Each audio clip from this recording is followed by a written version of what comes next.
j'ai pas la thune et je vais voir.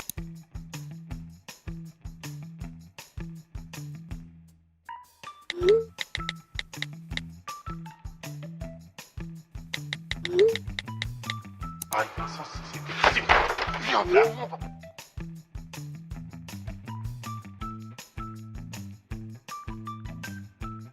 Entre. T'as l'argent? En fait, j'ai une galère, j'ai pas la thune et je voulais voir avec Vincent si c'était possible. Voici deux argots français intéressants. Le premier est galère, un mot que vous entendrez souvent dans la vie quotidienne. Il peut être utilisé pour décrire un problème ou pour décrire une personne. Dans ce cas, le sens est légèrement différent. La personne est un problème ou un idiot pour accomplir une action. Abdou est soudanais et il avait atterri là après des mois de galère sans trop savoir quel serait son avenir. Le deuxième argot français est la thune.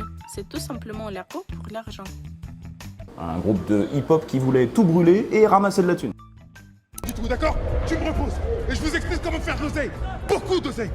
De l'oseille comme jamais vous pourrez en dépenser. Comme l'argot précédent thune, oseille est aussi un argot français pour l'argent. Le public, ils font ce qu'ils veulent avec nos impôts, avec notre oseille. Ils n'ont pas le droit de faire... On va faire gaffe, là-bas il y a des caméras partout.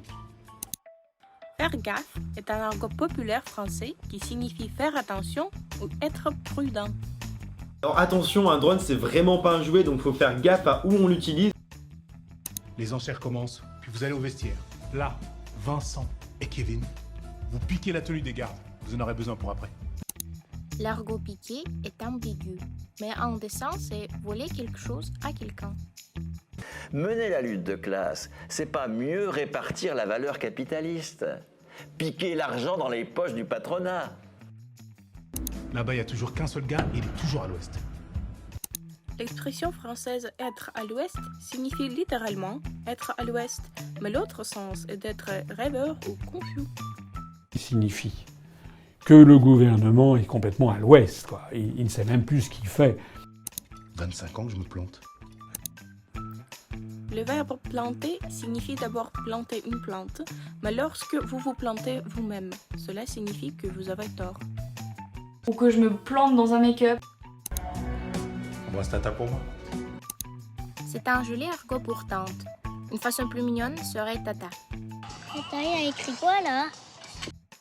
Vas-y, remets-toi au taf et laisse-nous avancer, s'il te plaît. Le verbe « taffer » signifie travailler et « taf » signifie un travail ou un emploi.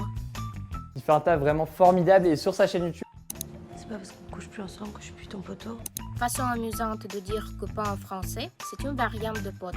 Cet argot français est plus fréquemment entendu chez les adolescents français. Alors, qui m'envoie des messages? C'est mon poteau brésilien que je vais te présenter.